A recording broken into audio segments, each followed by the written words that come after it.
Punggawa kabupaten itu kurang lobbying nih. Oh, berarti memang untuk mendapatkan piala itu kadang-kadang juga harus ada lobbying. Itu ya. Iya. Bener apa enggak pemirsa? Iya. Bener juga ya. Mungkin dapat 2 kursi. Iya. Wah. Loh. Pak, ini jenengan apa dari PKS, Pak? Jangan. Enggak, saya bukan bajunya kuning loh, pemirsa ya. Jujur saya orang Golkar. Kalau saya Golkar ya. Oh ya makanya kuning. Kalau saya biru, Pak, biru merah. Sebagai warga negara yang baik, iya. Itu kita tidak boleh istilahnya antipati dengan politik. Oh betul sekali. Makanya saya perlu sampaikan ini ada merahnya. Saya juga dari partai. Sampean biyen aku relengku PSI. Saya PSI pernah. Baru saiki nang abang PDI. Semakin merah, Pak. Semakin merah. Saya sekarang PDI Perjuangan. Betul. Merdeka Bu Mega. Kita oposisi. Enggak masalah. Walaupun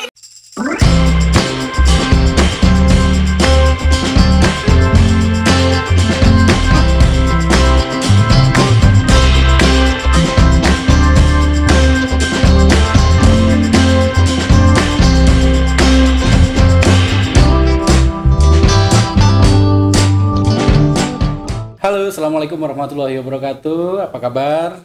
Semoga semua dalam keadaan baik-baik saja. Ketemu lagi dengan saya Rizal Firmansyah yang kali ini ada bintang tamu kita, Pak Imam. Tepuk tangan dulu untuk Pak Imam. Oke, terima kasih Mas Rizal. Ya, di acara podcast ini, podcastnya Rizal Firmansyah, kita lagi ada tamu spesial Pak Imam di rumah yang kita baru tempati ya, yaitu di Talangagung. Ya, dengan suasana lebaran tapi kuenya sederhana sekali hidangannya. Jangan dilihat hidangannya Pak ya, jangan dilihat ininya. Masalah. Yang penting kita bisa ketemu. Jalinan silaturahmi di antara kita. Karena kita sama Mas Rizal ini adalah teman lama sebetulnya ya, baik dalam bidang politik maupun sosial maupun di bisnis. Ya, gitu kita. Ini kok nyambung lagi gitu. Business travel. Beliau datang langsung ditodong untuk buat podcast. Oh, enggak masalah, siap saja untuk saya, Oke.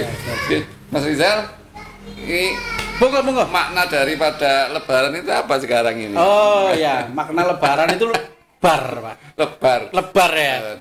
Lebar artinya apa istilahnya ya? Kita menyelesaikan apa istilahnya? Menghabiskan dosa-dosa. Istilahnya apa ya? Kalau kita pandang dari segi agama, itu adalah lebaran itu adalah setelah selesai kita topo broto istilahnya ya, di kawah Candra di Muka selama 30 hari ya, kita digembleng untuk selalu meningkatkan ibadah, terus untuk meningkatkan kepedulian sosial, kemudian juga kita dituntut untuk bisa untuk lebih mendekatkan diri kepada Allah daripada bulan-bulan yang sebelumnya. Nah itu, setelah itu lebar kita tidak hanya lebar ini coba dilihat ini fenomena atau apa ya? Setelah kita 30 hari masjid full, khataman, tadarusan full pagi siang malam. Begitu selesai bulan Ramadan lebar juga. Ya, ini yang perlu kegiatan beribadahnya Pak. Yang perlu kita koreksi, yang perlu kita evaluasi mengapa seperti itu. Oleh karena ini bukan tugasnya Pak Yai saja, tapi tugas kita juga untuk kita bersama. Bisa yaitu itu lebar yang pertama. Lebar yang kedua, lebar setelah 1 tahun mengumpulkan uang kemudian wah ini seperti status saya nih Pak. Status Facebook saya kemudian dapat uang kita mudik di rumah untuk bagi-bagi ini, setelah di rumah dompetnya lebar juga satu minggu lebar duitnya lebar dan kemudian kembali lagi. Tapi itulah uniknya lebaran untuk wilayah Indonesia, terutama Kepanjen. Betul. Alhamdulillah Kepanjen kemarin lebaran ini cukup kondusif ya. Kondusif Pak. Tidak ada gejolak maupun mercon yang meresahkan. Apa itu sudah kelihatannya. Juga kita 1 hari lebaran bersamaan organisasi yang berbeda. Yang istilahnya dua organisasi besar Islam itu kok bisa menyatu sehingga guyup, kondusif dan meriah. Meriah. Ya po Kepanjen kabarnya sekarang? Kepanjen kabarnya sekarang kita habis merayakan ini Pak, sebelum Lebaran ya, belum Ramadan. Kita dapat Piagam Adipura. Piagam Adipura. Jadi sebelumnya itu kita dapat piala, tapi sekarang tahun ini piagam. Piagam saja. Pialanya kemana? Pialanya ketelesut Pak. Sing apa enggak bisa mempertahankan atau iya, apa mungkin dari masyarakatnya mungkin Mbak ya? Saya rasa bukan masyarakatnya. Lobby ke sana. Oh iya gitu Pak ya. Nah, Punggawa kabupaten itu kurang lobbying nih. Oh, berarti memang untuk mendapatkan piala itu kadang-kadang juga harus ada lobbying. Itu ya. Iya. Bener apa enggak pemirsa? Iya. Bener juga ya, mungkin ya seperti itu juga kadang-kadang. Ya, padahal kalau kita menilik sejarah Kota Kepanjen, ini tidak terlepas dari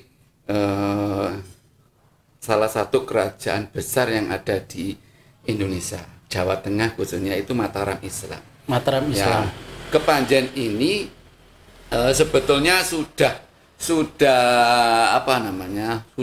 cukup tua juga. Ya. Ini berkaitan dengan salah satu tokoh legenda kita, yaitu Pangeran Panji Ulangjiwo. Iya, Raden Panji. Nah, mungkin warga Kepanjen masih belum mengenal siapa itu Raden Panji Ulangjiwo. Lah itu. Lah betulnya Kepanjen ini ya itu wilayah kekuasaan daripada Mataram Islam. Karena apa, di Kabupaten Malang ini khususnya ini terbagi menjadi, ini dari sejarah ya, 5 watak atau 5 kewilayahan. Nah, Kepanjen ini termasuk kewilayahan yang nomor 5, yaitu nomor 5 disebut dengan Tagaran. Oh, makanya ada Tagaran ya? Tagaran. Nah, Tagaran ini oleh ahli sejarah dan ahli penduduk itu di wilayah Tegaron itu. Tegaron ini. Nah, Tegaron itu Talangagung. Talangagung itu tempat berkumpulnya para raja dan bawahan, raja-raja kecil yang di bawah naungan Mataram itu ngumpul di situ. Nah, sedangkan Panji Ulangjiwo itu adalah seorang kesatria atau raja yang ada di Sumenep. Ketika beliaunya datang ke sini, kecantol dengan gadis Kepanjen. Ada tahu siapa namanya? Lupa Pak saya. Retno Probo. Siapa itu Probowati atau siapa itu? Iya, mungkin. Nah, terus itu kayaknya kalau berbicara sejarah ini kita cukup panjang. Kan usah kita aja. Ini yang kita ambil hikmahnya itu apa? Kepanjen itu merupakan salah satu kota yang apa ya, sudah tua Pak, dan punya tokoh yang cukup besar nih. Nah, patilasannya mungkin masih bisa kita lihat di mana? Dinas itu. Iya, makanya Raden Panji dulu wilayahnya dinamakan Kepanjian. Kepanjian akhirnya jadi Kepanjen. Nah, itu seperti itu ya. Nah, dalam perkembangannya Kepanjen ya, dulu pada waktu saya masih kecil diceritani Mbah Kepanjen ke selatan itu ada 2 pohon beringin besar kanan dan kiri. Di perempatan apa? Di perempatan. Itu namanya dulu istilahnya Jogo Satru atau apa gitu. Ya, itu masih karena apa? Karena di ke selatan itu ada salah satu kerajaan kecil yang namanya Sengguru. Sengguru itu kerajaan kecil itu, Ki Ageng Sengguru itu cukup terkenal juga orangnya. Seperti itulah. Nggak tahu, mungkin bisa tanya-tanya nanti kalau memang perlu saya datangkan ahli sejarah yaitu Mbah Yo. Kenal toh?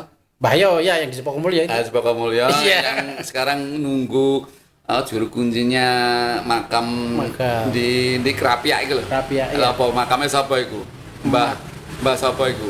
Lah beliaunya di situ, itu hafal dia. Nanti kapan-kapan kita undang untuk bercerita tentangnya. Lah, konteks kesekarangan, kekinian, Kepanjen ini istilahnya mau apa gitu loh. Ya, Kepanjen ini masih belum ada sosok ikon ya. Ikon atau semacam apa ya, ciri khas. Ciri khas atau ikon yang mewakili Kepanjen. Bila di kota-kota lain mungkin kita bisa dengar kayak di Madura mungkin sate itu ya. Sate Madura. Soto Madura juga ada. Kemudian di Lamongan ada soto juga. Soto Lamongan. Nasi buat bor-boran. Iya. Tapi ada. Di kalau Malang ada ya, Malang banyak ya kalau Malang ya ada. Apel, kemudian ada bakso mungkin ya. Kepanjen ini masih saya pikir-pikir belum ada, Pak. Itu. Belum ada makanan khas yang apa Kepanjen gitu ya. Jadi belum ada, kita belum ada. Belum ada khas apa istilahnya yang mewakili Kepanjen ini belum ada. Kuliner belum. Wisata sudah ada enggak, Pak? Wisata Kepanjen. Untuk Kepanjen itu SDA-nya enggak bisa. Oh, SDA-nya. Sumber daya alamnya apa? Kita itu enggak ada gitu. Berarti harus ada buatan. Iya, apa buatan? Paling kita yang ini dekat kita ini. Metro. Apa ini? TPA ini. Oh, TPA kok wisata sih. Oh, wisata TPA ya? Iya bener-bener. Oh iya bener-bener dari Canangka. Oh iya bener-bener. Bupati loh itu. Bener-bener. Wisata ini berarti apa namanya? Reduksi apa bukan? Apa istilahnya ya? Itu ya. Daur ulang. Itu kalau mau ya, itu seperti di kota-kota besar, baik di Indonesia maupun di luar negeri. Itu cukup bisa digunakan untuk menghasilkan pemasukan. Umpamanya gini, kita di situ kan sampah itu kan ada yang sampah organik dan anorganik maupun yang metal yang organik ini kalau memang bisa diseriusi itu bisa dibuat untuk ternak maggot. Oh ya betul. Benar, ternak maggot. Betul. Maggot itu pupuk ya? Bukan. Bukan. Kadar proteinnya tinggi. Bisa digunakan untuk tepung maggot ataupun diberikan ternak. Dikekno makanan. Nah, untuk hewan-hewan unggas. Iya. Itu cukup proteinnya cukup tinggi. Itu sekitar 30 sampai 40% proteinnya itu. Itu bisa nanti diproses. Itu juga bisa digunakan untuk kan sampahnya cukup banyak. Maggot itu salah satu predator sampah organik. Paling cepat untuk memakan sampah-sampah. Nah, seperti itu. Mungkin bisa dia. Itu sudah ada komunitasnya kok peternak maggot itu. Itu ya. Kemudian yang plastik. Nah, ini saya rasa sebelum masuk ke TPA, ini kan istilahnya TPA ini kan pembuangan dari berbagai macam desa. Betul, satu Kepanjen ada di Satu Kepanjen. Ya. Itu kalau bisa dibuat semacam pelatihan orang Pak sampahnya, tukang bersihannya sebelum disetor dipilah, pilih terus didaur ulang. Kising plastik itu bisa dimanfaatkan karena apa? Sekarang ini sudah usung yang namanya bank sampah. Iya, bank sampah. Nah, itu karena kita punya TPA atau TPS yang cukup besar itu bisa kita manfaatkan itu. Di situ edukasi. Enggak tahu sekarang itu gimana pengelolaan. Sampai rumah tonggo. Saya kemarin sempat ke situ, ya luas, Pak. Sampahnya luas. Nah, terus kalau untuk ininya sudah ada sebenarnya untuk kantor khusus yang menangani bukan reproduksi tadi itu daur ulang ya. Daur ulang sudah ada. Recycle. Jadi daur ulang sudah ada. Mungkin cuman saya belum lihat yang secara ini besar gitu. Daur ulangnya belum ada kayaknya. Oh gitu. Belum ada. Saya kira ya hanya katrol itu, dikatrol terus kemudian dipisahkan. Kalau untuk ini masih belum paham saya. Mungkin saya yang kurang tahu lah ya. Jadi nanti kita bisa sama-sama Pak Imam ke sana. Soalnya dari plastik saja itu bisa menghasilkan uang. Karena apa? Pernah saya bergelut di dunia perplastikan, bisnis plastikan, pembuatan biji plastik. Itu ada jenis HD, PE, PP, kemudian PET, itu bisa digunakan untuk didaur ulang ya? Iya. Itu dikumpul, dibersihkan, kemudian diseleb, disetor ke pabrik plastik untuk dibuat pelet. Dibuat biji plastik. Iya, itu betul. Bisa itu kalau memang mau dan bisa manfaatkan seperti itu. Iya. Itu dari yang ada di Kepanjen gitu. Kalau memang Tapi kalau kita pikir soal ikon, Pak, apa? kayaknya belum, Pak. Belum. Makanya gua mau membuat apa ya? Kita buat sandiwara gimana? Kita buat sandiwara. Apa namanya? Apa istilahnya? Bukan sandiwara. Kalau sandiwara kalau mau pariwara ya. Di Kepanjen ini orang itu paling gemar makan rawon. Oh, rawon. Itu bisa dikonsep rawon Kepanjen itu bagaimana. Karena apa? Di Pasuruan itu kan ada Bangil atau itu kan ada warung yang terkenal. Warung apa itu? Warung nguling, rawon nguling. Di mana itu, Pak? Loh, di daerah Pasuruan sampai sana itu. Pasuruan. Itu kan bukan Kepanjen, Pak. Dia buka cabang di Malang. Itu warung nguling itu lah. Kepanjen itu penduduknya coba sampean. Kalau tahlil kita hidangannya banyak kan rawon. Rawon soto. Nah, kalau jenengan mau wisata Bowo. Wisata Bowo. Itu mesti hidangannya rawon ada. Soto ada. Nah, atau mungkin kita mau pesta pernikahan atau rawon itu mesti ada. Nah, kita punya satu rawon yang cukup legenda di Kepanjen. Apa, Pak? Ayo. Oh, yang kemarin Pak Imam masukkan di Facebook ya. Rawon apa? Boyan ya. Iya, Boyan itu mulai dari nenek saya yang kelahiran tahun berapa itu sudah langganan di sana. Di Anjasmoro itu, Pak ya. Dulu di pasar Kepanjen. Iya. Di pasar Kepanjen pojok kulon kidul. Sekarang pindah di jalan Anjasmoro etane niki lho apa? Hotel.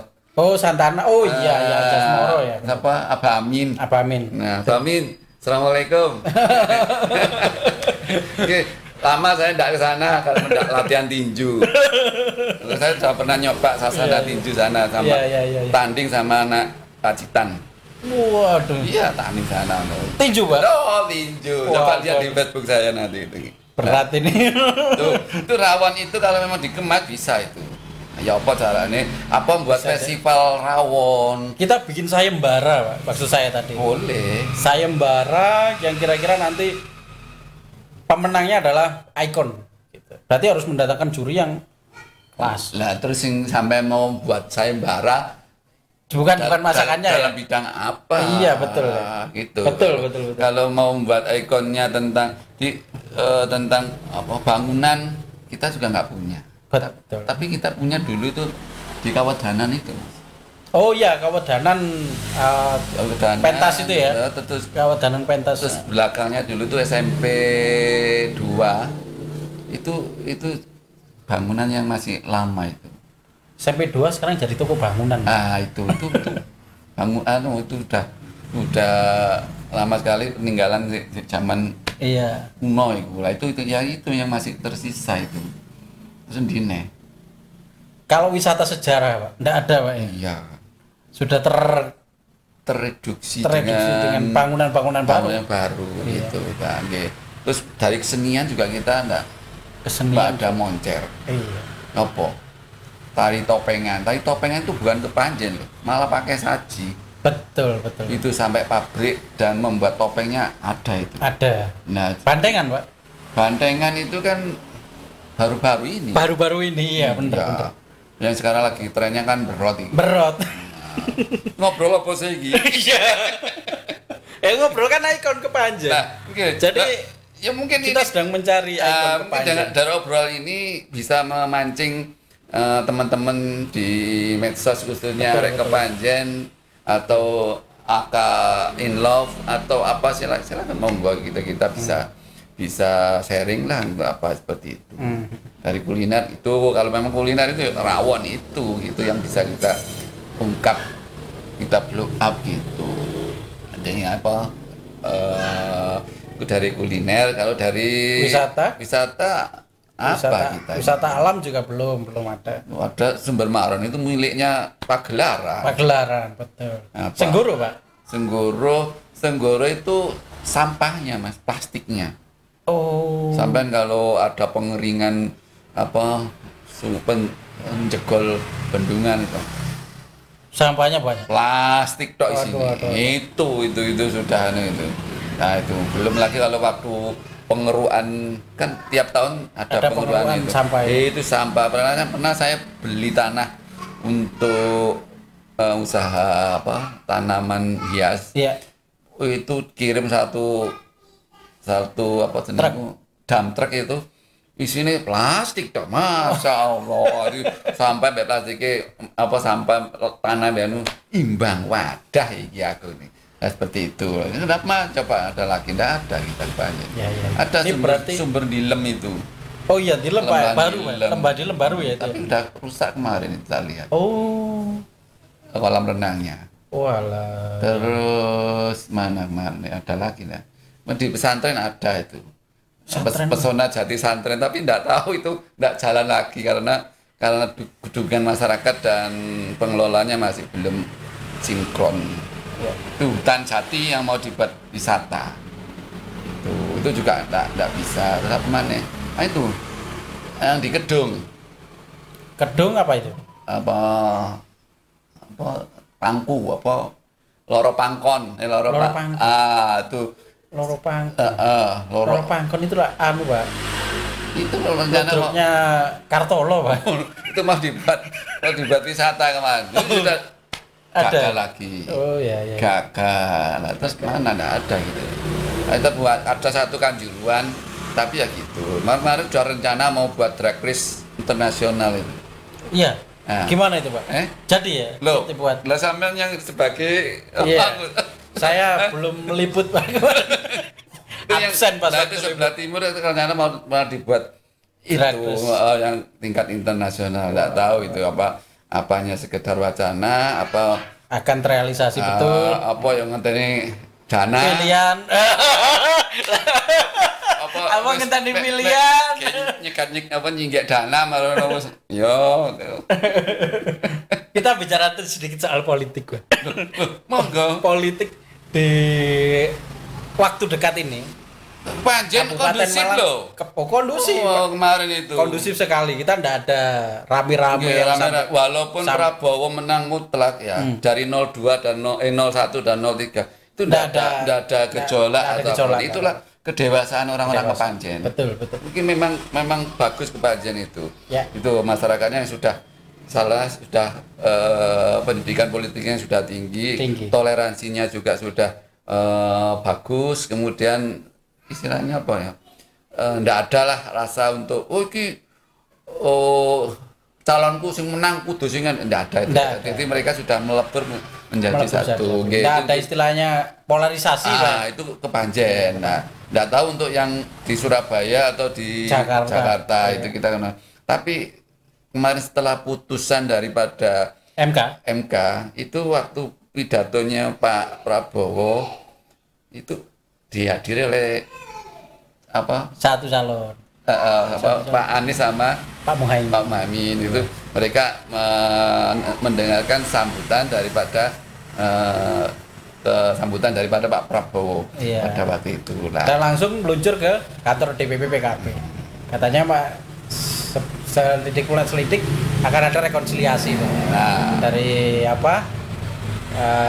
kemarin sudah beda gerbong, semoga bisa menjadi satu namanya lupa lagi istilahnya saya suka lupa Pak istilah-istilah mau merata mau koalisi ya lewat nggak usah pemilu PKB-nya mau dirangkul Pak PKB jadi memperkuat koalisi jadi terjadi rekonsiliasi antara 01 dan 02 tinggal 03-nya yang kemarin yang tadi itu kayaknya belum hadir. Oh gitu, yang 03 itu ya. Ini enggak tahu. Kayaknya kekeh menjadi oposisi. Bagus karena 03 itu sudah pengalaman dari oposisi dan tahan banting. Sejak zaman mulai zaman Orde Baru, zamannya Pak SBY, zaman ya mungkin kalau memang dia oposisi ya enggak tahu lagi. Ya. Tapi perlu juga. Kalau semua koalisi enggak ada yang kontrol, Pak. PKS PKS kurang tahu ini Pak. Kalau PKS katanya kayaknya sih akan menjadi oposisi kayaknya. Iya Pak. Alhamdulillah PKS ini ya di Kabupaten Malang itu kondusif. Progresnya bagus. Dapat 2 kursi loh. Oh dapat 2 kursi? Iya. Wah. Loh. Pak ini jenengan apa dari PKS Pak? Jangan. Enggak, saya bukan PKS. Bajunya kuning loh pemirsa ya. Jujur saya orang Golkar. Kalau saya Golkar ya, ya makanya kuning. Kalau saya biru Pak, biru merah. Sebagai warga negara yang baik, iya. itu kita tidak boleh istilahnya antipati dengan politik. Oh betul sekali. Makanya saya perlu sampaikan ini ada merahnya. Saya juga dari partai. Sampean biyen aku relengku PSI. Saya PSI pernah. Baru saiki nang abang PDI. Semakin merah Pak.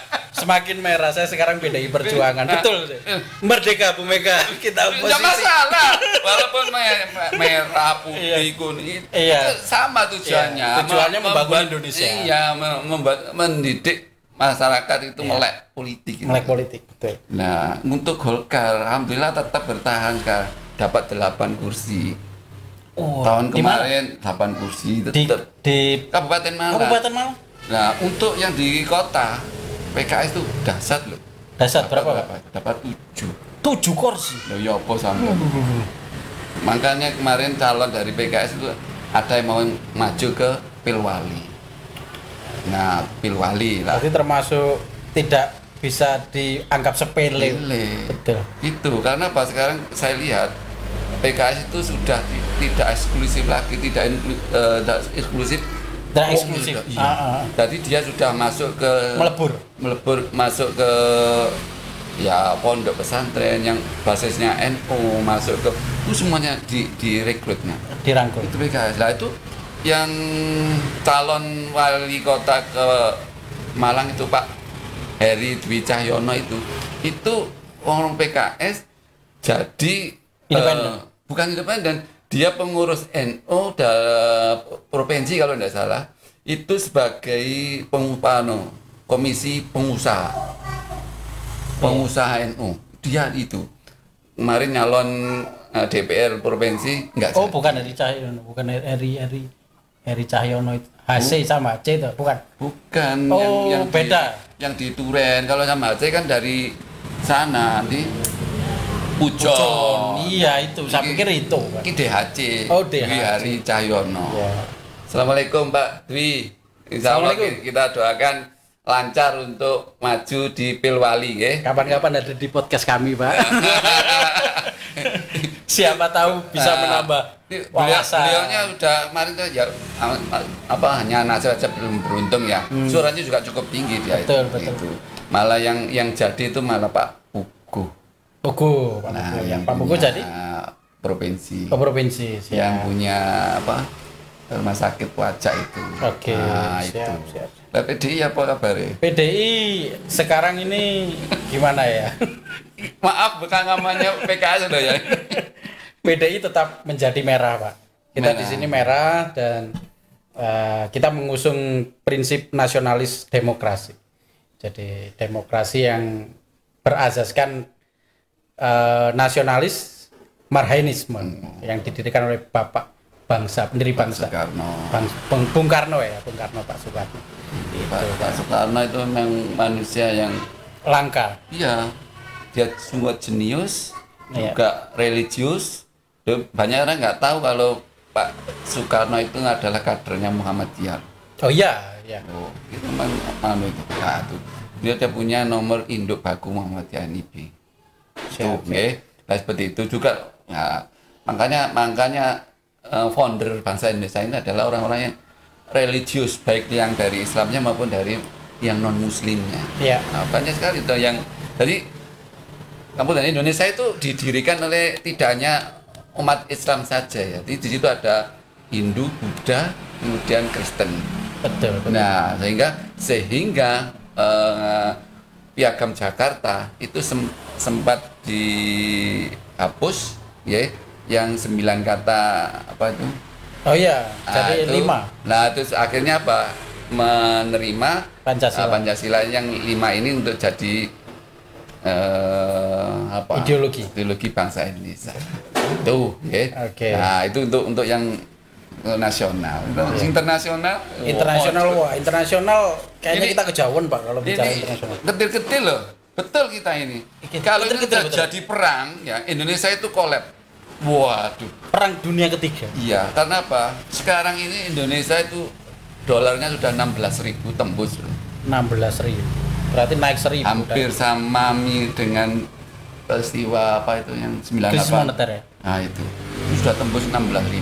16.000. Nah, dan padahal kalau dipatok dari BI itu berapa kemarin 14 atau berapa? Kalau sudah 16.000 berarti kan harus nombok sekian triliun itu. Betul, betul. Nah, mengapa kok bisa sampai itu ya gitu?